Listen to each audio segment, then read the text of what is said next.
All right, good morning, everyone. I'm happy to say it's morning still, so that's awesome. Today is Tuesday, December 9th, 2025. I call the Strategic Planning Committee meeting to order. Could I have the roll call, please, Kate? Yes, ma'am. Chair Heather. Here. Member Cahill. Here. Member Honey. Here. Member Krajewski. Here. Member LaPlante. Here. Member Martinez. Here. All present. Thank you. Do we have any public comments? We have no public comment. Thank you. For chair's remarks, I would say thank you to all for being here today. I know this is the last meeting and you'd rather be doing other things as we move towards the holiday season. So thank you for being here today. Thank you to all the board members, especially those that are not on the committee. Thank you as well. And we wish you all a very, very happy holidays. And I want to acknowledge all the work that everyone does to make strategic planning such a huge success. The fact that we are tracking our strategic plan and are staying ahead of that is a huge testament to the work that our staff does in all the different departments. And Ian does. I was just joking, he just shows up everywhere, wherever he's needed. So Ian, thank you for working so hard. And I know you had to wear many hats this year and you stayed on top. Sorry, what did I say? Ian. Oh, I'm sorry. I'm still thinking about my remarks from the environmental, I guess. So thank you. I appreciate that. With that, I will let you take the lead. Approval of the minutes? Oh, yes, thank you very So much. Okay. Could I have a motion to approve the minutes for the regular meeting Tuesday, September 9th, 2025? I have a motion. I second it. Second by Brian. I have a second. All in favor? Aye. Aye. Anyone opposed? Motion carries. Thank you.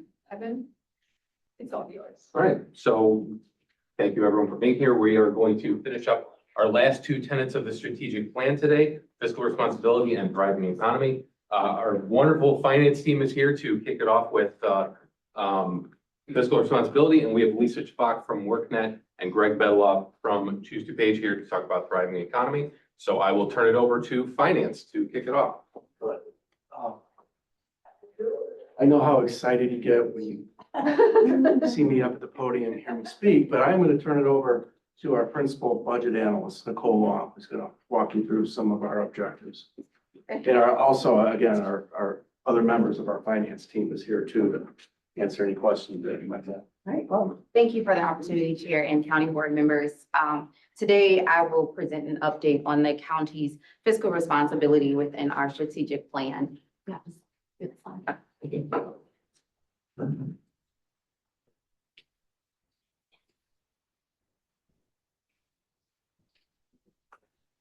I'm kidding.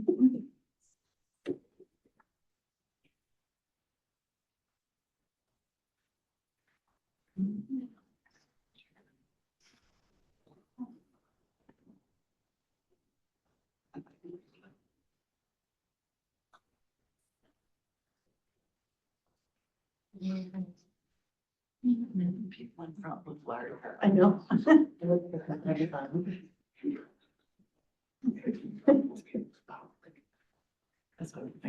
think.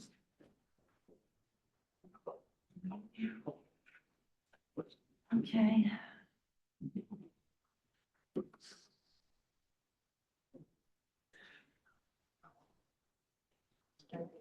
No, because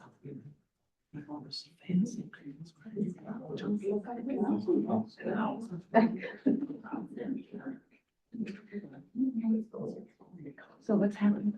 He's just trying to load it. Here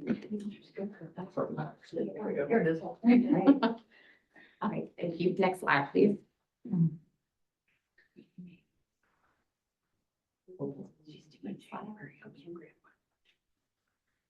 Okay, thank you. So our fiscal responsibility goal is to maintain the highest standard of financial planning, forecasting, transparency, risk analysis, and innovative management to ensure the county has a sustainable fiscal future. I will be sharing our milestones, outputs, progress on 7 key fiscal responsibility objectives. Next slide, please. So to make strategic funding investments in personnel, capital, and programs in fiscal year 2024, we've allocated a COLA to help retain staff facing rising inflation. We've implemented a 12-week parental leave policy. We allowed pre-retirement sale of bank aid, sick time, and retention benefits to reduce the county's long-term liabilities.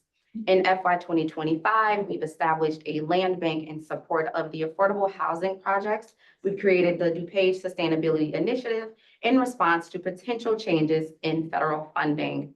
We've used one-time ARPA funds and surplus funds to improve operational efficiency and reduce deferred maintenance. Such capital projects include the completion of the 503 Judicial Annex, multiple stormwater projects, the HVAC, the Crisis Recovery Center, Animal Services Rehab Center, and funding towards the DuPage Care Center remodeling project.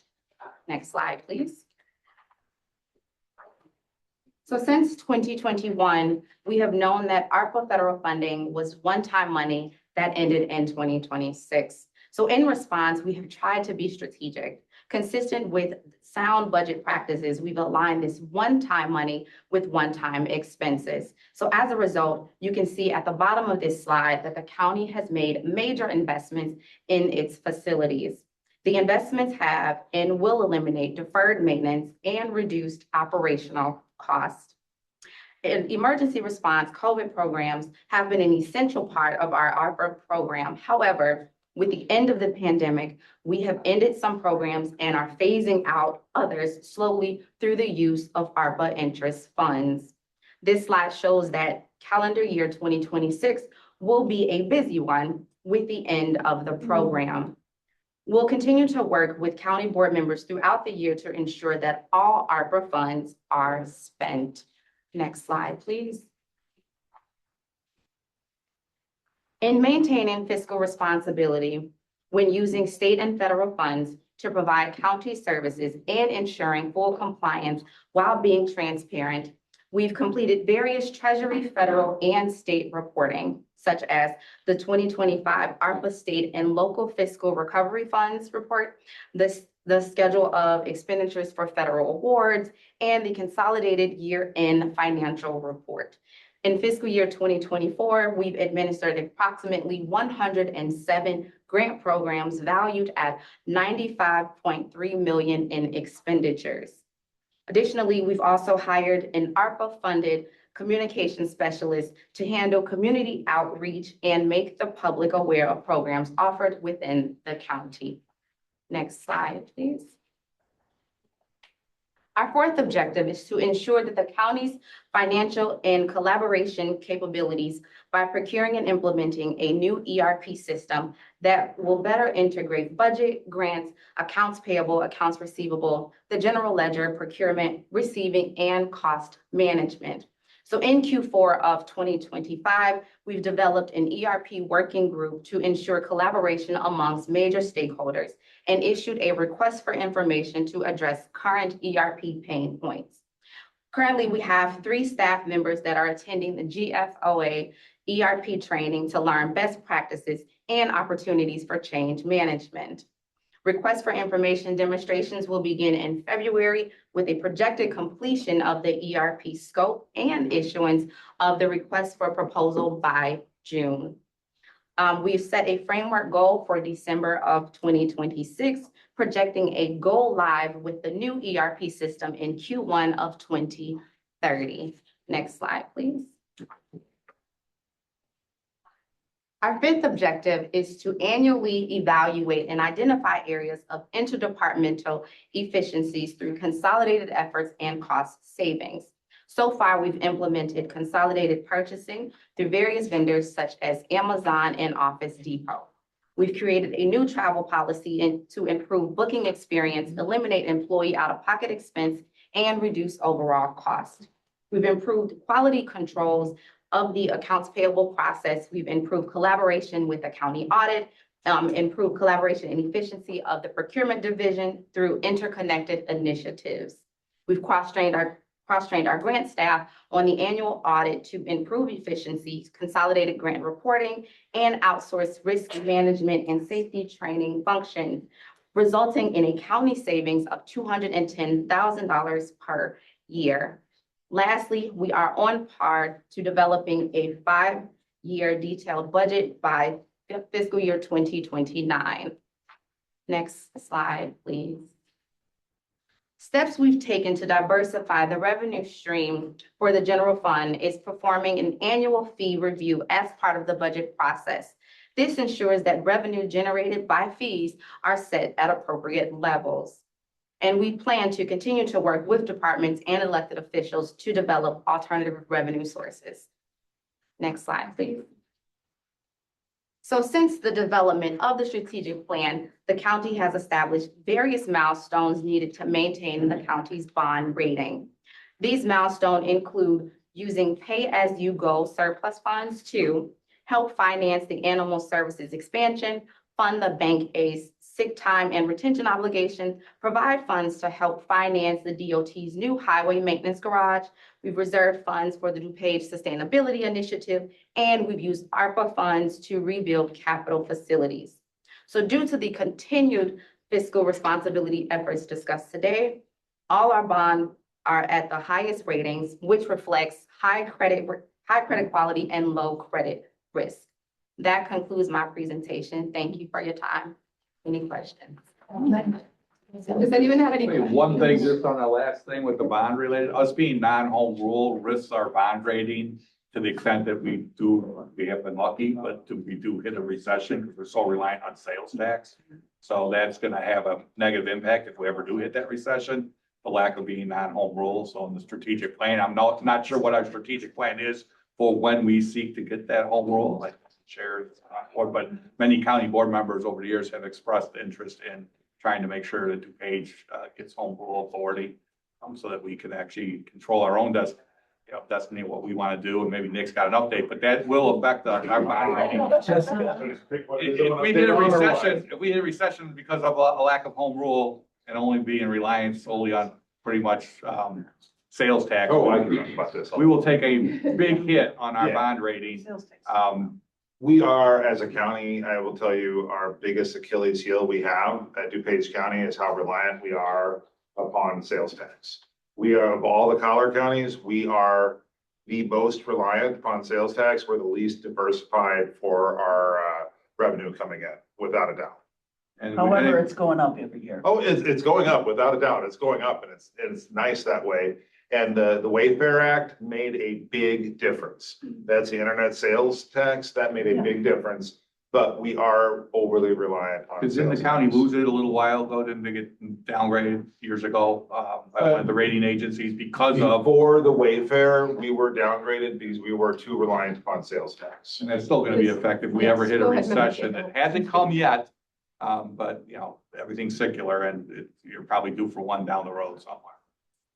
Member Thank Cahill? you. Switching off of that topic, I just wanted to thank our CFO and the finance staff, because one of the things that they brought up under number 4 is the GFOA, and that is the Government Finance Officers Association. And they give an award every year for 2 things, for budget presentation and for your certificate of achievement for financial reporting. And our finance and our county report has received that year after year. And that's a tough thing to get. You have to comply with a lot of different details, a lot of extra information. A lot of governments don't want to do it because it's a lot of extra work for the finance staff and it's a lot of extra effort, but it's a transparency and it's great. And I want to thank everybody because that's really goes to our fiscal responsibility of getting that award, both in budget and financial achievement. Thank you, Member Cahill. Anybody else has any questions for our finance staff? Well, thank you for that excellent presentation. All right, moving along to thriving economy. Is that too long? I'm next, okay, yeah. We were gonna paper, rock, scissors, dragon. My part is the shorter of the 2, I think. So, I think everybody knows me. I'm Lisa Shavak. I am the director of the county's Workforce Development Division. We had under number 3, thriving economy, the milestone, I think it was the 6th milestone, 6th objective of thriving economy, which is to increase access to employment and career opportunities in key sectors of the county's economy by providing workforce development programming. As I think you're all aware, we have all of the grant-funded employment and training programming at the WorkNet DuPage Center in Lisle. And so these metrics reflect portions of our activity. I kept it relatively short, but I'm happy to provide additional information beyond what's on here. The milestone was to develop a reporting index for the diversity of population served by us, and then track appropriate outcome and outcome data. Naturally, since they're grant-funded programs, there's many different metrics that are tracked, but I provided you with information here on a 37% increase we saw in workshop and seminar attendance from our program year 23 to program year 24. Our program year 24 ran from July 1 of 24 through June 30 of 2025. So we saw a 30% increase, which in actual numbers was roughly 1,500 to a little over 2,000 this past program year. So an increase of about 500 people.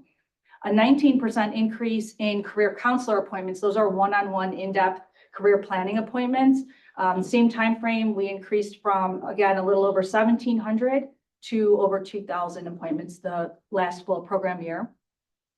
And then the thing that excites me the most about our programming naturally is the outcomes. So on average, all of our program completers that were exited from the program averaged $28 an hour as their average wage. That represents a 61% on average wage gain. Bearing in mind that the majority of the people that we work with are individuals with specific barriers to employment. Many of the people, about half, are typically low income qualified as SNAP recipients. That's a pretty strong, their average wage for the beginning of their career path. And 77%, our last full program year, of all people exited with employment. And then the outcome we spoke to in the strategic plan, labor force participation rate, as well as unemployment rate. The labor force participation rate is relatively flat. When you look, the most recent number is August of 25. It's relatively flat for DuPage County. The unemployment rate currently, last metric that we have available, is 3.9% for our county, which is lower than both the state and the national. Does anyone have any questions for Lisa? I'm going to pass the baton to Greg then. Thank you. Hi, Hey, Greg. I only have about 20 minutes, so sorry. Joking, hopefully it doesn't take that long. I was asked to provide an update on not only our current state of the economy, but some of the things that Choose DuPage sees and the market is indicating as you do strategic planning for economic development. Nick, thank you very much for teeing it up by talking about the Wayfair Act from a thriving economy perspective, property tax and sales tax. And it's going to be a good lead into a couple of slides that I'm going to review with you all regarding our economy. So I thought I'd start by giving us just a brief overview of where we're thinking we're going to finish 2025, a little historical perspective, some of our strengths, some of our opportunities, and some of our weaknesses or challenges as we move forward. Go to the next slide. We monitor deals, we monitor projects, we monitor economic activity in DuPage County. And this year, we had 74 projects compared to 83 in 2024. So right there, we're seeing a little bit of a downturn. There was about 1,680 jobs either created or retained, and close to 1.5 billion square feet of development.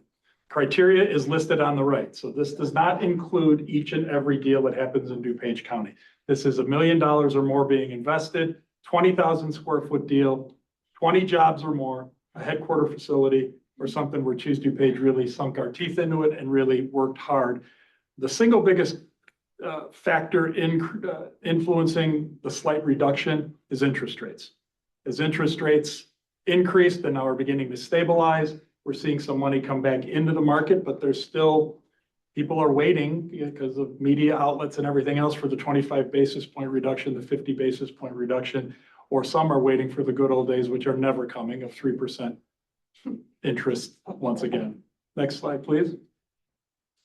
So here's some historical perspective going back to 2015. So we now have 10 years of data of the projects that met the criteria that was listed previously. And as you can see, we had a run up pre-pandemic, and that was the cost of money. That was 3% money just driving deals. And as we see interest rates increase, we're naturally seeing a bit of a downturn in the number of deals that we're seeing this year. Next slide, please. Where do we get our leads? You've all heard me say economic development is an ecosystem. We have several partners all working together, the Greater Chicagoland Economic Partnership, the Illinois Economic Development Corporation, and organic leads that come into Choose DuPage. This breaks out 2024 leads versus 2025 leads. So this is an encouraging slide. We're seeing an activity increase in the number of leads that are coming into DuPage County. Again, we saw a little tick down in interest rates, basis points. So that starts to see a little bit of increased activity. Next slide, please. Just breaks it down by where our leads come from. I can't say enough about our partners at the state of Illinois and their EDC. It's a public-private partnership, just like Choose DuPage. Nearly half of the opportunities we see come directly from them. And then the rest are split either organically coming in to Choose DuPage through our own efforts, our own marketing efforts, our own outreach, or the Greater Chicagoland Economic Partnership. Next slide, please. One more, please. So how are we doing as a county with respect to thriving economy and your all strategic plan? Our unemployment rate is 3.9%. That's pretty much the lowest in the 7 County region, and that is stable historically. We typically see that DuPage trends a little bit lower. Our daytime labor force population is around 68%. That's people 16 years of age or older who are capable of working, who are in fact in the workforce, and our total employment in DuPage is just over 650,000. Next slide, please. Our gross domestic product, this is a big number, $114 billion in GDP. But you all, as you plan strategic planning, and this is why I'm always excited to talk to anybody who will listen about this, pay attention to the bubbles. The bigger the bubble, the bigger the percent of GDP that particular industry represents. And as you can see, and as you can imagine, manufacturing, wholesale trade, which is business to business, real estate and rental listings, and professional, scientific, and technical services continue to be, along with healthcare, the dominant industries in DuPage County. And as you can see, the GDP on the graph on the left, we had the downturn during COVID, we had the spike post-COVID, again, interest rates, you'll hear me say that a lot, and then stabilizing to where we're at right now. Next slide, please. Now we get into what I like to think are some of, to be blunt, the headwinds and some of the strategic planning brain trust that needs, and member Krajewski and I have been intimately involved with this of late. Class A office buildings in DuPage County are currently tracking at a vacancy rate of 22.4%. You see 15.9% as the vacancy rate. That's Class A, Class B, Class C. So that's total office. But Class A, which is our premier office buildings in DuPage County, are 22%. At this time last year, it was 20%. Here's what's happening. Leases are coming due. When COVID hit and everybody said everybody's going to want to move to the suburbs because no one want to get on the train and go into the city, so this is the time to capitalize. Businesses did not make that migration. And in fact, now with remote work and hybrid work, we're starting to see businesses smart size their square footage, and that's driving up our Class A vacancy rate. And as you know, DuPage County prides itself on a lot of really nice office buildings located throughout the county. Next slide, please.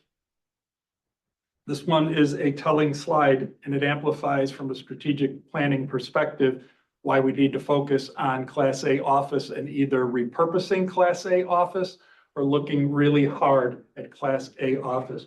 We have seen 18 lease deals this year versus 177 last year.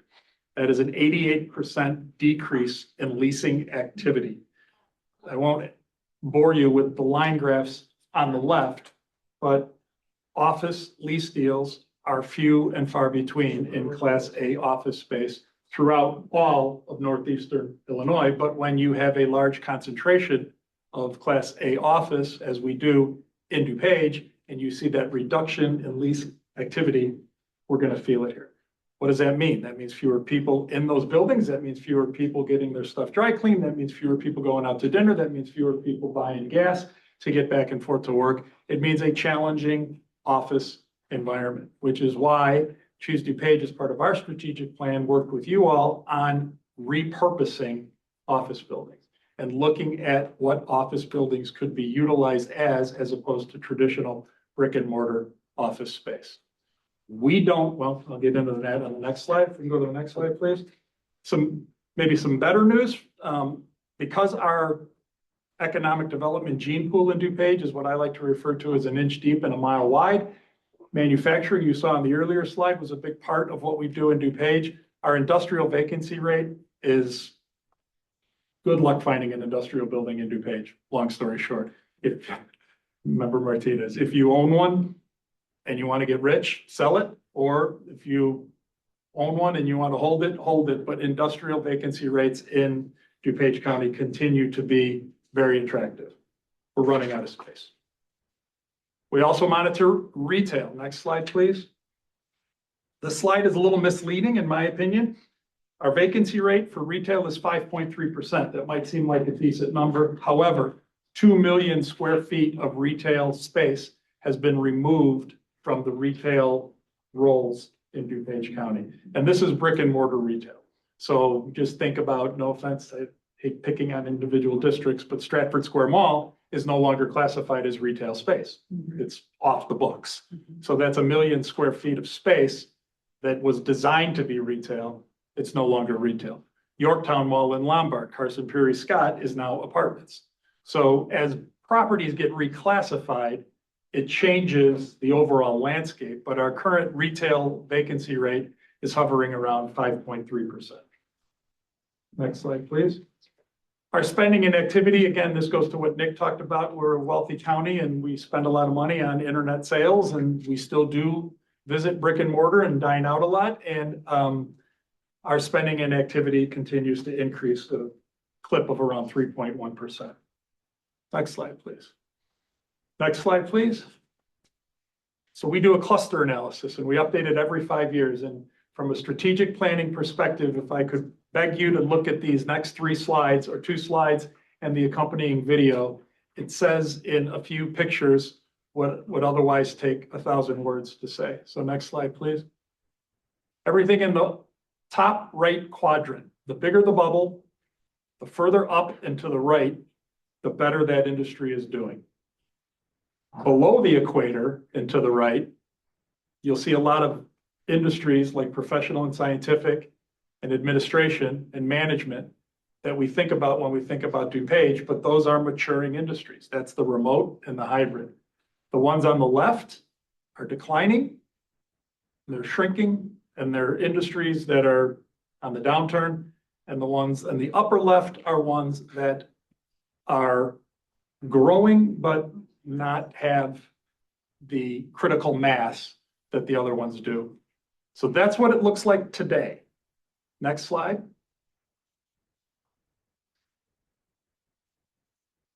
Is what we think it's going to look like in 2034.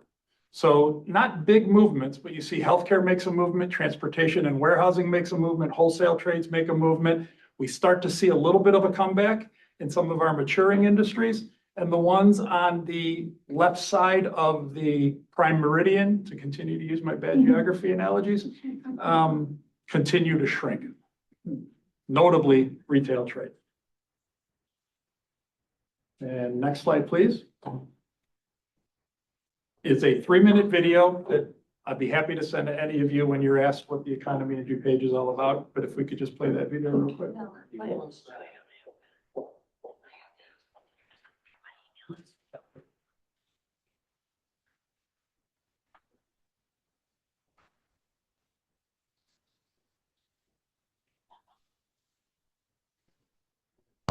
Choose DuPage is proud to present the DuPage County Industry Cluster Analysis.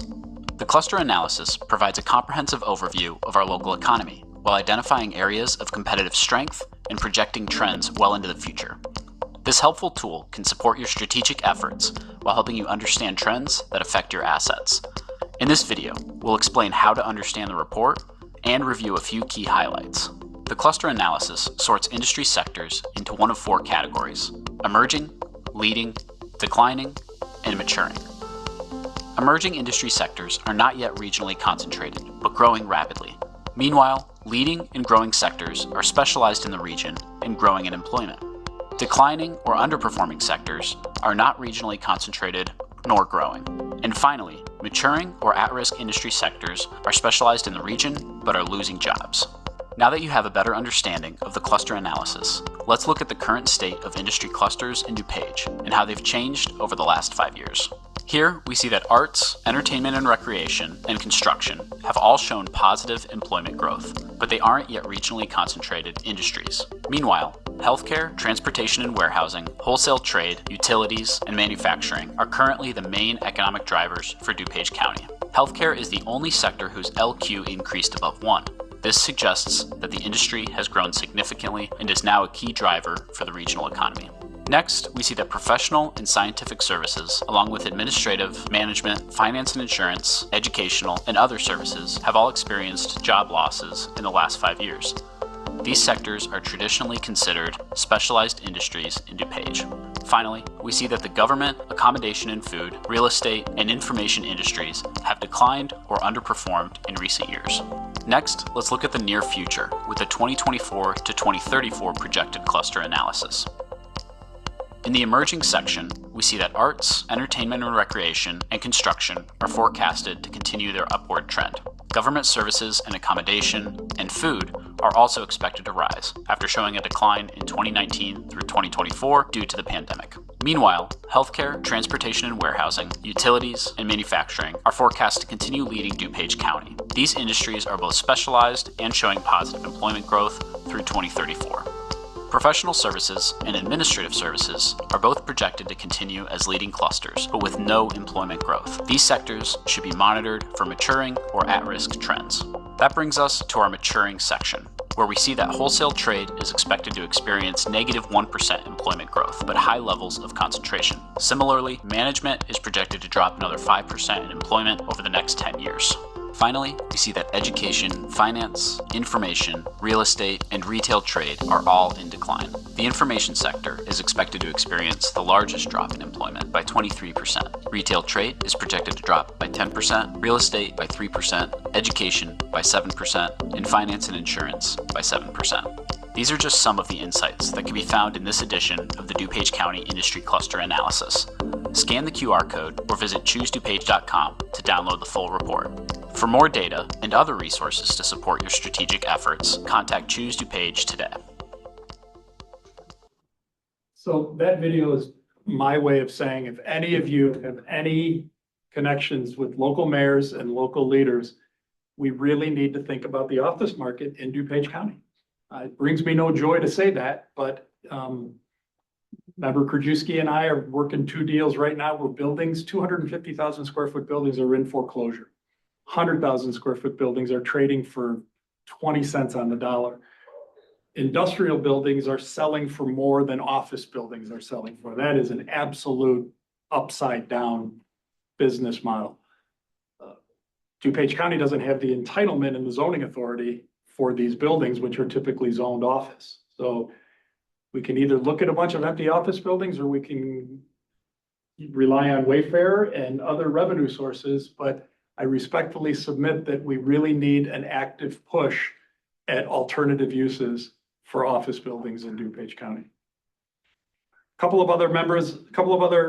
sorry, 2 other things if you want me to. No, go ahead, because that's what I touched on that. Repurposing. 2 other elements. Next slide, please. Go quickly on the last 2. Parts of your strategic plan was helping out small business. You've empowered Choose DuPage to do that through our Connect DuPage program. Next slide, please. We think it's working fantastically. We developed a website. We developed a database. We've worked with small businesses. We've worked with large businesses. Next slide, please. We currently have, did I miss a slide there? Sorry, bear with me for 1 minute. Yeah, I'm sorry. Yes, we have 142 suppliers in the database, over 12,600 website visits, and 42 individual inquiries. And this is for a program that's about 1.5 years old. Really getting a lot of organic momentum and really helping small businesses connect here in DuPage. The other part of your strategic plan that you asked us to help with was sustainability for businesses, working with Joy. I saw Joy here earlier. Next slide, please. We started the Sustainable DuPage program, which is designed to help businesses with things like green business assessments, green business checklists, and in reducing their environmental footprint. And the next slide goes over our results on that to date, which is over 5,700 visits to our website. bunch of events, 23 green business checklists, and a bunch of businesses taking us up on the free opportunities that we did provide them in conjunction with Joy and the University of Illinois' CDAC program. I believe that's my last slide. And I'm happy to answer any questions, comments. Member concerns. Krajewski. I'm just saying on the repurposing these offices, we, I think at the county and under Greg's leadership, need to take the lead and work with these municipalities, getting out front of it. I mean, at 31st and Highland, Opus has 5 8-story office buildings. Somewhere in DuPage County. I don't care. It's 1.35 million square feet, but there are only 800,000 vacant. And as you're saying, these things they're selling for pennies on the dollar. Thursday night, we have a meeting across the street, a 5-story office building, probably 10% occupied right now. And the building went into foreclosure, it was sold for like $2.7 million. It was worth maybe 12 million, at least assessed at. And they want to convert that to multifamily luxury apartments. They had a good meeting Friday, I think, so Greg working with the Village Downers, but 200 luxury units, $50 million project. But these things are going to stay vacant. They're not going to move forward. But we also have to take lead on the legislation down in Springfield to get that change regarding the interpretation of this EV for every single parking spot in these garages. So in Downers Grove, they're prohibiting another 300 unit deal because of how they read it, but yet in Lombard, they're reading it differently. So they're moving forward with the luxury apartments in downtown or by Yorktown. They're getting ready to break ground in Villa Park, I think, for a 230 unit. So Park's interpreting it a little differently. But there's developers out here and they do have the capital. But those people will then be able to go out and continue to shop. Because that was one of the reasons our sales tax has been up there, is because these offices have been filled with employees. That whole corridor along Butterfield, number of those restaurants were always the #1 selling restaurant in the Chicagoland area because of all the office traffic. That has disappeared now. The Parker's Restaurant that Greg and I talked to them, the manager, they would have 400 to 500 people for lunch there from the businesses. And now they're lucky if they have 50. So getting ahead of it and helping work with municipalities, but they still don't even understand it. In the Esplanade Center, they were still holding out a year ago. They wanted 2 more office buildings built back there. Well, nobody's building an office building. They finally came around to saying, okay, you can do multifamily. There's a daycare center right there. And they have 300 unit proposal, but it's still being stuck with the EV law. It needs clarification. I know we're in Springfield trying to get a change at veto session. Kudos to Chair Conroy for. Yeah, but we really probably need to, and even get together with our local mayors, because we have certain towns interpreting it one way and others the other way. And this is a big deal. I mean, what's it costing Hamilton for that EV parking lot? If it's $3,000 per space. times 400 spaces, $1 million some odd dollars, where it's different in your Lombard, it's different in Villa Park because of the way I interpret it. So getting some clarification and getting in front of it, getting Greg to work with these local municipalities, because I think they're going to be slow to react. And if we want to have DuPage thriving, there is a huge demand. Everything that's going up is apartments, luxury. Yeah, I mean, I know this is a strategic planning committee, and I don't want to say, as Member Krajewski pointed out, the simple data points to the fact that there, other than medical or government, there won't be an office building of significance built in DuPage County for 10 years. There's just too much available product out there right now for somebody to, you can buy an office building for $80 a square foot. It costs you about $350 a square foot to build an office building. So you would just never do that. But if we repurpose those, we'll have people in them and people spending sales tax, which is our biggest reliance is sales tax. If we ever lose that, well, I know. I'm But if trying we to be ever, the bearer of bad news. if we ever lose it, where other municipalities or home rule or county or city of Chicago, or even the state of Illinois, they just raise the taxes every time their revenue streams get in trouble. We can't do that here. Member Martinez, did you have a question? I just had a question on what repurposing meant.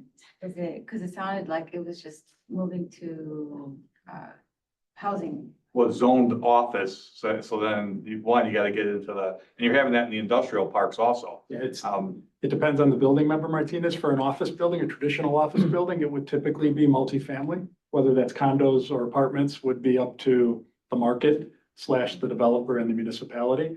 For the Class B buildings and the Class C buildings, it could be taking a tired old office and turning it into experiential laser tag those types of things, dining, anything that kind of the market's calling for. But on the Class A bigger buildings that Member Krajewski's referring to, it's gonna be multifamily. That's why we wait for you, see a lot of these strip centers that are empty now. They're just vacant because everybody's buying everything online, all the food trucks that are running all over the town. And thank God we got sales tax from that, but you gotta figure out what to do with all these buildings that are out there. Member Deacon Garcia.